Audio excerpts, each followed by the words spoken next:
એને જજમાનો દક્ષિણા આપે.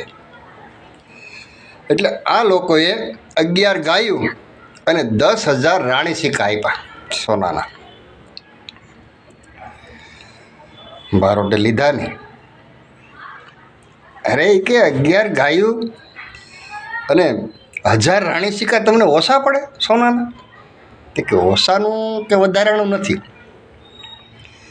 પણ અમને જે ઓલી છોકરાઓએ પાઘડીયું પહેરીને એ અમને ગમે, એ અમે તમે દાનમાં આપો એ કહી. બારોટું એટલે ઓલા મૂંઝાણે કે હારું આ નાગ દેવતાની દીધેલી પ્રસાદી અને આને દેવી કેમ? પણ સાલા આપવાને સુરા આપવાને પૂછ્યું કે ભાઈ આપણે શું કરવું? તો કે ના ના, ભલે માગ્યું બારોટે ખુશ કરી દો, 2 પાઘડીઓ આપી દો, વાંધો નહીં, પણ એને કહેજો કે જ્યાં સુધી પાઘડી પહેરી હોય ત્યાં સુધી માથું કોઈને નમાવતા નહીં, નકર પ્રલય સર્જાઈ જાય. પછી કહેતા નહીં, આ લઈ જવું હોય તો લઈ જાઓ, બાકી જો આ પાઘડી તમારા માથા ઉપર હશે ને કોઈને જો મસ્તક નમાયું એટલે તમારો તો વિનાશ થાય, પણ ભેગા ભેગો તમારી પેઢીઓનો વિનાશ થઈ જાય. એ શક્તિ છે, એટલે વિચારીને લઈ જાજો. નહીં બારોટ કે અમારે જોઈએ.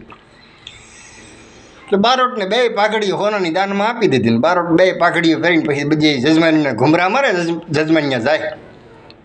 એમાં ફરતા ફરતા ફરતા ફરતા ફરતા દિલ્હી ગયા બારોટ. તે સમયે દિલ્હીની અંદર મોમેડિયનનું રાજ, કુતુબ સુબો, કુતુબ નામનો બાદશાહ હતો. એ અહીંયા દિલ્હી બારોટને બેને રાજ દરબારમાં બોલાવ્યા હતી. ઓલા નહીં માની, કારણ કે પાઘડી પહેરી હતી. નહીં માનીને સુબો ખીજાણો કે કેમ મસ્તક નથી નમાવતા? એ કે ભાઈ અમે મસ્તક નહીં નમાવી. કે કેમ? એ કે અમારા જજમાનો છે એને મને આ ભેટ કરેલી છે, અને ભેટ કરવા ટાણે મને કીધેલું છે કે પાઘડી જ્યાં સુધી માથા ઉપર હોય ને ત્યાં સુધી નમાવવાની નહીં. આ શરતે અમે લઈને આવ્યા છીએ. તારે મારી નાખો હોય તો મારી નાખ, બાકી પાઘડી જ્યાં સુધી માથા ઉપર છે ત્યાં સુધી હું નમશું નહીં. કે એવો તો કોણ છે તને હોનાની પાઘડી દીધી? અરે એ કે અલૌકિક પુરુષો છે, 2 સંતો છે. એ કે તમે જાઓ સૌરાષ્ટ્રની અંદર તો ખબર પડે. સૌરાષ્ટ્રમાં જાવ. એ કે આને જેલમાં પૂરી દો.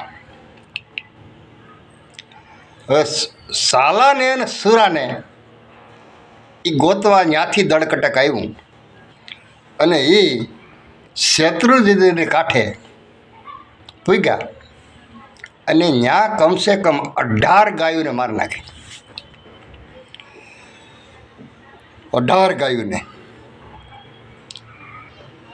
કુતુબ નામનો બાદશાહ હતો એને. એટલે બધાએ કીધું કે ભાઈ તમે આ રમખાણ શું કામ કરો છો? ત્યારે તો રાજાશાહી હતી, કોઈથી કાંઈ બોલાતું નહીં.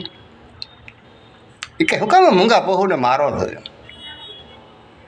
એ કે સાલો ને સુરો ક્યાં છે એ બતાવી જોઈએ એટલે અમે બંધ કરી દઈએ.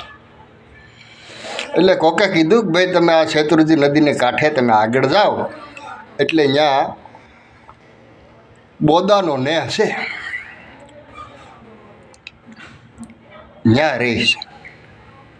તમે ત્યાં જઈને પૂછશો કે મેરામણ આપા ક્યાં? તો મેરામણ આપાના 2 છોકરા છે, સાલો અને સુરો. બાકી તમે આ રમખાણ બંધ કરો. એટલે એ ત્યાં ગયા. ત્યાં જઈને સાલા સુરાને સીધા પકડીને દિલ્હી લઈ ગયા. દિલ્હી લઈને જેલમાં પૂરી દીધા. તે સમયે દિલ્હીની જેલની અંદર કમસે કમ 700 હિન્દુ રાજાઓને પૂરેલા હતા. અને તે સમયે સાલા સુરા ત્યાં ગયા ભાઈ, અને 700 રાજાઓ અને જેલની અંદર પૂર્યા. અને એટલી બધી પીડાઓ આપે કે પહેલાં તો એ આખા રાજનો લોટ એની અરે ઓલી ઘંટીએ ધરાવે રાજાઓને.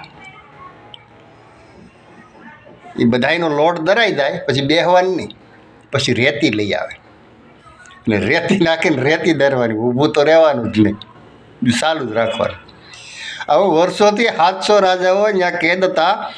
અને એ આવા એના કષ્ટ વેઠતા હતા. ખાવા પીવાનું સારું આપે નહીં, પાણી સારું આપે નહીં, બસ મહેનત જ કરાવ્યા કરે. એટલે હું ક્યારે વાયડાય ન કરે એમ, થાના મના રે, અશક્ત થઈ જાય શું કરે. અને સાલા સુરા ત્યાં જ્ઞાન જોયું ગયા તો બધા રાજાઓ અશક્ત થઈ ગયેલા.